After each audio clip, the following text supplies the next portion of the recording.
بسم اللہ الرحمن الرحیم کافہا یا عین صاد ذکر رحمت ربک عبدہ زکریا اذ نادى ربه نداء خفيا قال رب إني وهن العظم مني واشتعل الرأس شيبا ولم أكن بدعائك رب شقيا وإني خفت الموالي من ورائي وكانت امرأتي عاقرا فهب لي من لدنك وليا يرثني ويرث من آل يعقوب واجعله رب رضيا صدق الله العظيم وصدق رسوله النبي الكريم ونحن على ذلك لمن الشاهدين والشاكرين والحمد لله رب العالمين اللهم صل على محمد وعلى آل محمد وبارك وسلم صلى الله على النبي الأمي وآله صلى الله عليه وسلم صلاة وسلاما عليك يا رسول الله الصلاة والسلام عليك يا رسول الله الصلاة والسلام عليك يا حبيب الله اللہ جل شانہ نے ارشاد فرمائے کاف ہا یا عین صاد ذکر رحمت ربک عبدہ زکریا. یہ اس سورت کا نام ہے سورہ مریم، اور یہ تسمیہ نبی پاک صلی اللہ علیہ وسلم سے ایک حدیث میں وارد ہے. اس سورت کا نام سورہ مریم ہے، اور سورہ کہف پہلے جو سورت تھی وہ سورہ کہف تھی، اور ان دو سورتوں کی آپس میں مناسبت بھی مفسرین کرام بیان کرتے ہیں. تو سورہ کہف میں کئی عجائب تھے جن کا قصہ ہے، یعنی اصحاب کہف کا قصہ یہ عجائب پر مشتمل ہے. تو یہ سورہ مریم بھی کئی عجائب پر مشتمل ہے، جیسے ولادت حضرت یحییٰ علیہ السلام، ولادت حضرت عیسیٰ علیہ السلام. تو ایک قصہ پہلے قصے کے ساتھ اس مناسبت سے کہ عجیب قصے ہیں، تو عجیب اور حوارے کے لحاظ سے ان میں ایک مناسبت ہے. اور سورہ مریم یہ مکیہ ہے. ہمارے علماء کرام مفسرین نے کہا ہے کہ اس میں ایک آیت ہے، آیت سجدہ، وہ مدنیہ ہے. باقی ساری صورت صاحب اتقان نے اور آیت بھی استثناء کی ہے کہ وہ بھی مدنیہ ہے. وَإِن مِّنكُمْ إِلَّا وَارِدُهَا كَانَ عَلَىٰ رَبِّكَ حَتْمًا مَّقْضِيًّا.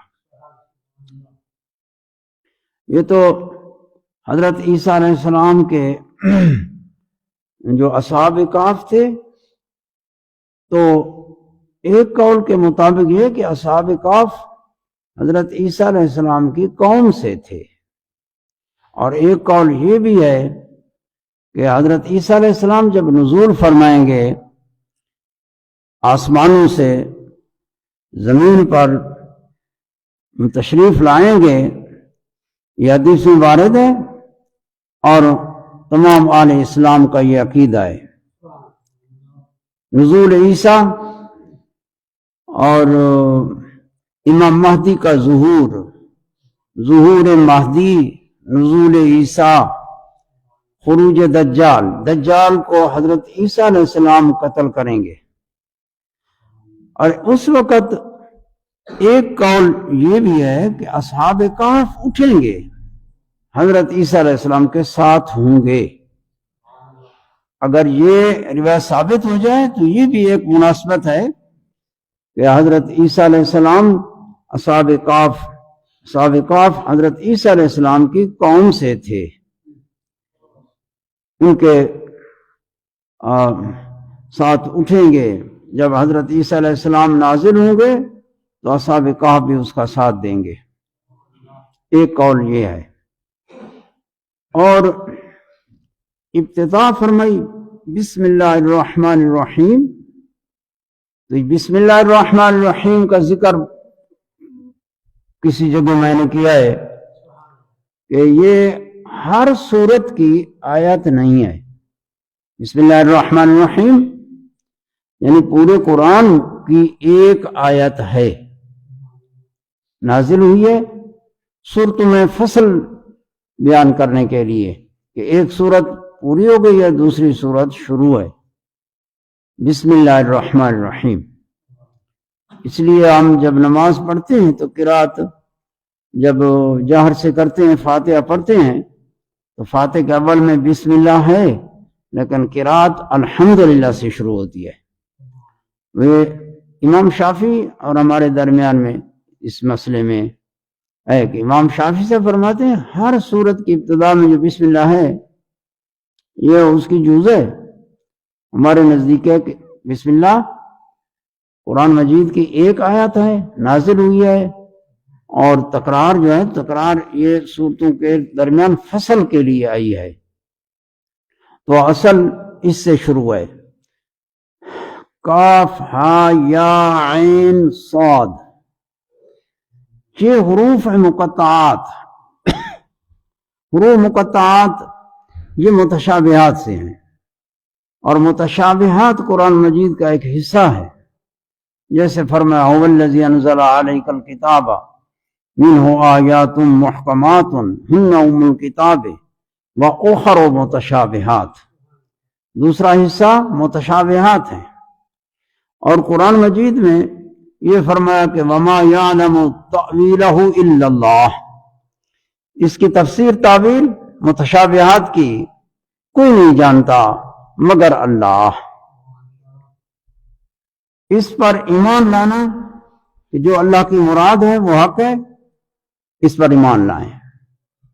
تو قرآن مجید میں ایک آیات محکمات جو واضح ہیں، روشن ہیں، وہ اصل کتاب کا ہیں، اور دوسرا حصہ ہے متشابہات۔ متشابہات جو لوگ متشابہات کے درپے ہوئے ہیں ان کی قرآن مجید میں مذمت آئی ہے کہ ان کے دلوں میں ٹیڑھا پن ہے۔ فَأَمَّا الَّذِينَ فِي قُلُوبِهِمْ زَيْغٌ فَيَتَّبِعُونَ مَا تَشَابَهَ، جو متشابہات کے درپے ہوتے ہیں۔ متشابہات وہ ہے جس کی حقیقت، جس کی کنہ معنی بس اللہ تعالی جانتا ہے، اور نبی پاک صلی اللہ علیہ وسلم کو استثناء کیا گیا۔ متشابہات کا علم آپ بھی جانتے ہیں کیونکہ اول مخاطب قرآن کے نبی پاک صلی اللہ علیہ وسلم ہیں، تو متشابہات کا علم آپ کو بھی ہے۔ اس لیے امام شافعی صاحب وہ وما یعلم تأویلہ الا اللہ یہاں وقف نہیں کرتے، وہ وقف کرتے ہیں وما یعلم تأویلہ الا اللہ والراسخون فی العلم، ادھر جا کے وقف کرتے ہیں کہ والراسخون فی العلم، جو راسخ فی العلم ہیں وہ بھی متشابہات کا علم رکھتے ہیں، ان کو بھی علم ہے۔ تو متشابہات، لیکن امام ابو حنیفہ سے فرماتے ہیں الا اللہ پر وقف لازم ہے، والراسخون فی العلم پھر آگے اس سے ابتدا ہے، وہ کلام پیچھے اتنے تک ہے، وقف لازم کرو کہ وما یعلم تاویلہ الا اللہ، والراسخون فی العلم وہ اس میں داخل نہیں کرتے۔ پھر اس پر سوال ہوتا ہے جب راسخون فی العلم نہیں جانتے، سوائے اللہ کے کوئی نہیں جانتا، تو یہ استثناء ہے۔ وما یعلم تاویلہ الا اللہ، ما نافع اللہ کے ساتھ استثناء، یہ بڑا مضبوط استثناء ہوتا ہے۔ پھر اس کا مطلب ہوگا کہ اللہ جانتے، اللہ کے سوا کوئی نہیں جانتا، اللہ کے سوا تو رسول اللہ صلی اللہ علیہ وسلم۔ پھر تو یہ مطلب ہوگا کہ اللہ جانتے ہیں، اللہ کے سوا کوئی نہیں جانتا، اللہ کے سوا تو پھر رسول بھی نہیں جانتے، اور راسخون فی العلم وہ تو بعد میں ہیں۔ اس کا جواب دیا گیا کہ حسر دو قسم ہے، ایک حسر عقلی ہوتا ہے، حسر عقلی، ما اور اللہ سے جمع مادہ کی نفی ہوتی ہے، اس میں اللہ جانتا ہے اور کوئی نہیں جانتا، جمعی ما سوى اللہ کی نفی، یہ حسر عقلی ہے۔ اور دوسرا حسر اضافی، حسر اضافی میں یہ ہوتا ہے کہ بعض مادہ کی نظروں، بعض مادہ کی نفی ہوتی ہے، اللہ جانتا ہے، اللہ کے سوا سارے نہیں جانتے، پھر یہ سارے نہیں جانتے کی نفی ہوتی ہے، اس میں ہر ایک کی نفی نہیں ہوتی، لہذا بعض جانے، جیسا کہ اللہ کے رسول کو اللہ پاک نے وحی فرمائی ہے، وہ جانے اور دوسرے نہ جانے، پھر بھی حسر اضافی ہے، اور حسر اضافی یہی ہوتا ہے، بعض مادہ کی نظروں سلب ہوتی ہے۔ اور اس پر دلیل اللہ کے نبی جانتے ہیں، متشابہات کا علم، اس پر دلیل دی گئی۔ نبی پاک صلی اللہ علیہ وسلم اول مخاطب ہیں، اللہ پاک اپنے محبوب کے ساتھ کلام کرے اور محبوب کریم کو، رسول کو کلام کا معنی نہ آئے، تو یہ لازم آتا ہے کہ جیسے اجمی آدمی کے ساتھ، اجمی آدمی جس کو عربی نہیں آتی، تو کوئی کلام کرے عربی میں اس کے ساتھ، یا کسی ایسی بولی جو اس کو وہ بولی سمجھ نہیں ہے، کوئی دوسرا اس کے ساتھ اس بولی میں کلام کرے، تو اس کو کہتے ہیں صفا ہے، یہ صفا ہے، یہ حماقت کی طرف نسبت ہوتی ہے۔ لوگ کہیں گے تو پاگل تو نہیں ہے، یہ اس کو بولی نہیں آتی تو اس کے ساتھ کلام کرتا ہے، صفا لازم آتا ہے، صفا، صفاحت، حماقت، یہ لازم آتا ہے، اور یہ نقص اور عیب ہیں، اللہ پاک ہر عیب سے پاک ہے، لہذا اللہ نے اپنے پیارے محبوب کے کلام کیا تو محبوب نے اس کا معنی بھی سمجھا، تاکہ کلام عربی کی اجمی کے ساتھ لازم نہ آئے، صفا لازم نہ آئے۔ اللہ پاک یہ فرماتے ہیں کہ خطاب من لا یفہم قبیح، کہ خطاب کرے اور دوسرے کو تو وہ سمجھے ہی نہیں، یہ کبھی ہوتا ہے عقل کے نزدیک۔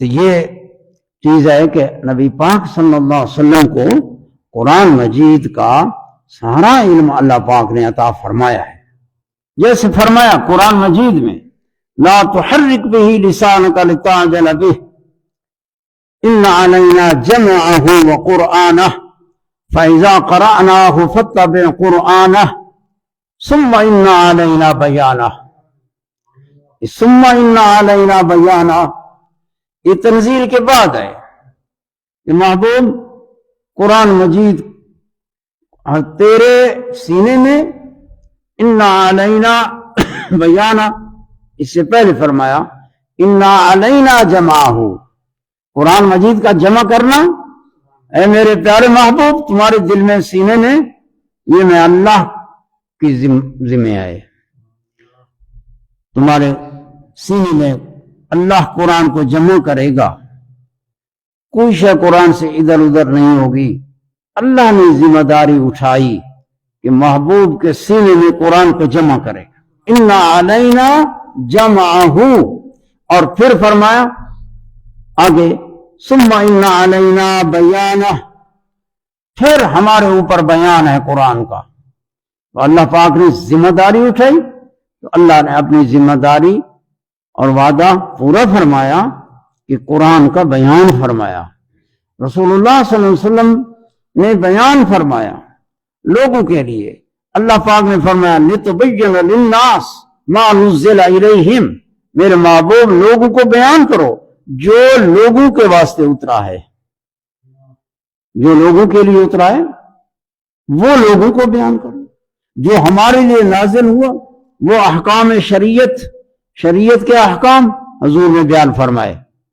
لیکن کئی چیزیں ایسی ہیں جو ہمارے لیے نہیں ہیں، اس کے محل ہیں، اسرار ہیں، راز ہیں، تو یہ متشابہات، تو متشابہات وما یعلم تاویلہ الا اللہ، اس کی تعویل، اس کی تفسیر، اس کے معانی اللہ جانتا ہے اور کوئی نہیں جانتا، اور کی جو نفی ہے رسول اللہ صلی اللہ علیہ وسلم کے سوا کی نفی ہے، اس کو حصر اضافی کہا جاتا ہے اور اس میں اتفاق ہے تمام کا۔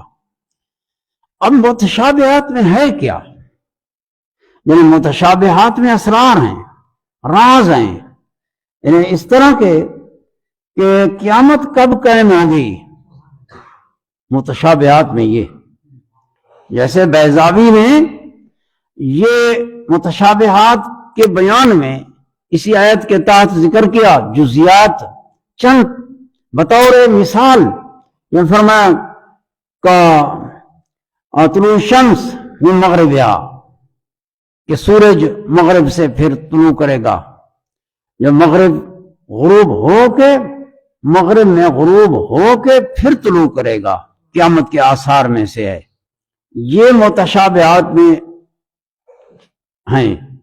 اسی طرح کا قیام الساعہ، کہ قیامت کب قائم ہوگی، یہ بھی متشابہات کے اندر ہے۔ اور خروج دابہ، نزول عیسیٰ، ظہور مہدی، یہ سارے جو بڑے بڑے امور ہیں اور ان کے ساتھ عقائد کا تعلق ہے، عمل کا تعلق نہیں ہے، یہ اسرار ہیں اور راز ہیں، نبی پاک صلی اللہ علیہ وسلم نے ان کی خبریں دی ہیں، اور یہ واقع کب ہوں گے یہ متشابہات کے اندر ہے۔ کا خروج دابہ، زمین سے ایک دابہ نکلے گا، دابہ چوپائے کو کہتے ہیں، 4 ٹانگوں والا، اور وہ پھیل جائے گا روئے زمین پر، بڑا سریع السیر ہوگا، جلد پہنچے گا، ہر بندے کو پہنچے گا جو اس وقت زندہ ہوں گے، اور اس کے ہاتھ میں ایک مہر ہوگی، ماتھے پر مارے گا، جو ایماندار ہوگا اس کے ماتھے پر مومن لکھا جائے گا، کہ جو کافر اور منافق ہوں گے ان کے ماتھے پر کافر لکھا جائے گا۔ پھر یہ نقش مٹے گا نہیں، یہ دابہ کرے گا، اور دابہ اس کا ذکر قرآن مجید میں ہے، حتی اذا اخرجنا دابة من الارض تکلمهم ان الناس كانوا بآیاتنا لا یوقنون، یہ اس دابہ کا ذکر ہے۔ تو متشابہات میں خروج دابہ کب ہوگا؟ یہ خروج دابہ صفا مروہ پہاڑی کے ساتھ یہیں سے نکلے گا، زمین سے زلزلہ ہوگا اور یہ نکلے گا، اور یہ بیل کی شکل میں ہوگا، لیکن بیل کی شکل میں طول اس کا زیادہ ہے، اور اس پر کوئی قادر نہیں ہو سکے گا، اور یہ جلد ہی پوری دنیا میں ہر بندے کے ساتھ ملاقات ہوگا اور ہر بندے کے ماتھے پر مہر کرے گا۔ ایسے ایسے عجائب متشابہات کے اندر ہیں، وہ متشابہات کا علم رسول اللہ کو ہے، نبی پاک صلی اللہ علیہ وسلم کو اللہ پاک نے علم عطا فرمائے، ہمارے لیے انہی کا اظہار کیا جو ہمارے لیے تھے، جو ہمارے لیے نہیں تھے ان کا اظہار نہیں فرمایا، اور اس لیے اللہ پاک نے فرمایا لِتُبَيِّنَ لِلنَّاسِ مَا نُزِّلَ إِلَيْهِمْ، نُزِّلَ إِلَيْهِمْ کی اضافت امت کی طرف ہوئی ہے، جو لوگوں کے لیے نازل کیا گیا محبوب اس کو بیان کرو، لوگوں کے لیے۔ اور متشابہات پھر 2 قسم ہیں، ایک متشابہات وہ ہیں جو اس کا ظاہری معنی بھی نہیں آتا ہمیں، اور دوسرا متشابہت وہ ہیں جو ظاہری معنی آتا ہے لیکن یہ اللہ کی مراد نہیں ہے، اللہ کی مراد نہیں ہے، متشابہات ہیں۔ وما یعلم تاویلہ الا اللہ، اس کا معنی کوئی نہیں جانتا۔ جو ظاہری سمجھ آ رہا ہے یہ معنی مراد نہیں ہے، جو مراد ہے وہ ہم نہیں جانتے۔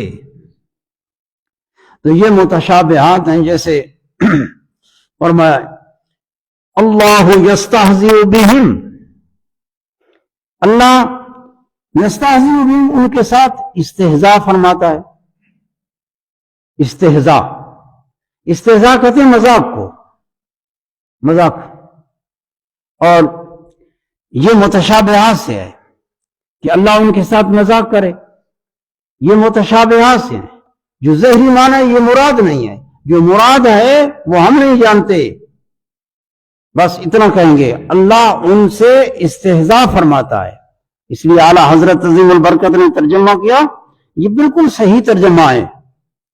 عوام اس کو سمجھنا چاہیے، ہم اس کی تصدیق کرتے ہیں کیونکہ یہ تفسیروں کے عین مطابق ہے۔ اب اگر مذاق کا معنی کرو، اللہ ان کے ساتھ مذاق کرتا ہے، مذاق اللہ کی شان کے لائق نہیں ہے۔ اسی طرح اس لیے اعلیٰ حضرت عظیم البرکت نے متشابہات کی آیات کا جہاں ترجمہ کیا ہے، جہاں متشابہات ہیں ان کا ظاہری معنی ہے، اعلیٰ حضرت عظیم البرکت نے اس مادے کو ذکر کیا جو مصدر ہے اس فعل کی یا اس اسم کی، مصدر کو ذکر کیا ہے، باقی معنی کی طرف نہیں گئے۔ اللہ یستہزئ بہم، اس کا ترجمہ کرتے ہیں اللہ ان سے استہزاء کرتا ہے، بس یستہزئ کے مصدر استہزاء ہے، اسی کو ذکر کیا ہے متشابہات سے۔ متشابہات کا ہم معنی نہیں سمجھتے، اگر کھوج کرتے ہیں تو پھر انہیں اسی وعید میں داخل ہوتے ہیں کہ اللہ فرماتا ہے جن کے دلوں میں ٹیڑھا پن ہے وہ متشابہات کے پیچھے لگتے ہیں۔ یا اسی طرح فرمایا ان اللہ لا یستحیی ان یضرب مثلا ما بعوضۃ، یہاں فرمایا کہ اللہ تعالیٰ مثال دے دے، چھوٹی مثال، تو اللہ تعالیٰ حق بیان فرماتا ہے، حق کے بیان سے، مثال تمثیل کے بیان سے اللہ تعالیٰ حیا نہیں فرماتا، کیونکہ یہاں یستحیی اس کا مادہ حیا ہے اور اس کی سلب ہے لا یستحیی، تو آپ نے اسی مصدر کو لیا اور فرمایا لا یستحیی، یعنی اللہ تعالیٰ چھوٹی مثال دے حق بیان کرنے کے لیے، چھوٹی مثال، تو اسے اللہ تعالیٰ حیا نہیں فرماتا۔ حیا کا مادہ ذکر کیا، یہ نہیں شرماتا یا اس قسم کے جیسے بعض تراجم میں لفظ ہیں وہ آگے چلے جاتے ہیں، لیکن اعلیٰ حضرت نے اسی مادے کو لیا کہ یہ متشابہات سے ہے۔ حیا جو ہے ایک کیفیت کا نام ہے، حیا ایک انفعالی ایک کیفیت ہے، انسان کو جب پکڑ لیتی ہے تو وہ ایک کیف ہوتا ہے۔ اللہ پاک اس کیف سے پاک ہے اور اس کی سلب اس کے وجود سے متصور ہوتی ہے۔ لا یستحیی، اللہ تعالیٰ حیا نہیں فرماتا کہ وہ مثال بیان کرے، ایک چھوٹی سی چیز کی مثال بیان کرے۔ حق بیان کرنا ہے تو حق کے بیان سے اللہ تعالیٰ بیان سے حیا نہیں فرماتا۔ تو اس سے چونکہ حیا کا وجود متصور ہوتا ہے، سلب سے ثبوت پہلے ذہن میں آتا ہے، اس لیے اعلیٰ حضرت عظیم البرکت یہ معنی کرتے ہیں۔ یا فرمایا اللہ الرحمن علی العرش استوى، اللہ عرش پر مستوی ہوا، یہ معنی کیا ہے، مستوی لفظ بولا۔ تو یہ متشابہات ہیں، متشابہات کی تفسیر، تعلیم، معنی وہ اللہ ہی جانتا ہے، وہ ہمارے لیے نہیں ہے، اس میں اسرار ہیں، لہذا متشابہات کے درپے نہیں ہونا چاہیے۔ اب دیکھو آج کل تو ایسا دور آ گیا ہے کہ کوئی چھوٹا سا کوئی بھی بات ہو جائے تو فتنہ کھڑا ہو جائے، تو لوگ اس کے ساتھ ہو جاتے ہیں، کیونکہ علم نہیں ہے، ہمارے ذہان اور جانب لگے ہوئے ہیں، وساوس زیادہ ہمارے دل قبول کرتے ہیں، ہمارے پاس اتنا علم نہیں ہوتا کہ وسوسے کا تدارک کر سکے، تو اس کے دل میں وسوسہ بیٹھ جاتا ہے۔ دیکھو اللہ جل شانہ کی ذات پر وجہ کا اطلاق آیا، کل شیء ہالک الا وجہہ، وجہ۔ ید کا اطلاق آیا ہے، ید اللہ فوق ایدیہم، ساق کا اطلاق آیا، یوم یکشف عن ساق، ساق کا اطلاق ہے۔ اور یہ اطلاقات ہیں، یہ اللہ تعالیٰ کی صفات ہیں، ان کے جو معنی ہیں یہ مراد نہیں ہے۔ ہاتھ، ہمارا یہ ہاتھ ہے، ایک جاریہ ہے، اللہ تعالیٰ جسم سے پاک ہے، جوارح سے پاک ہے۔ ید اس کی صفت ہے، لفظ ایک ہے لیکن معنی یہ نہیں ہے جو ہمارے ذہنوں میں پڑ رہا ہے۔ وجہ ربک کا، وجہ کا معنی چہرہ ہوتا ہے، ایک چہرہ۔ چہرہ تو ہم سمجھتے ہیں جیسے بندے کا چہرہ، اور چیزوں کے چہرے ہوتے ہیں، تو یہ معنی جو ذہنوں میں پڑتا ہے یہ معنی مراد نہیں ہے، کہ جو مراد ہے وہ تم نہیں جانتے۔ بس اس وقت ایسے مقامات پر اب کوئی مجسمہ فرقہ آ جائے کہ مجسمہ اس قسم کی باتیں کرے، تو یہ لوگ کہیں ہاں قرآن میں لکھا نہیں پڑا وہ فلاں ترجمے میں، لہذا تراجم اعلی حضرت کے ترجمے کو لازم کر پکڑو کہ یہ ترجمہ اس کا بڑا اہتمام اور صحیح تفسیروں کے مطابق ہے، بالکل تحقیقی ہے۔ تو فرمایا کئی متشابہات وہ ہیں کہ ان کا ظاہری معنی ہے لیکن وہ مراد نہیں ہے، تو کئی وہ متشابہات ہیں کہ ان کا ظاہری معنی بھی نہیں ہے۔ اب یہ کاف ہا یا عین صاد، یہ وہ متشابہات ہیں، حروف مقطعات ہیں جن کا ظاہری معنی بھی نہیں آتا، ظاہری معنی بطور تفسیر اس کا ظاہری معنی کسی کو نہیں آتا۔ اب سوال ہوا، جب قرآن مجید کے بعض حصے کا ہمیں معنی ہی نہیں آتا تو پھر اس سے ہم ہدایت کیسے حاصل کریں گے؟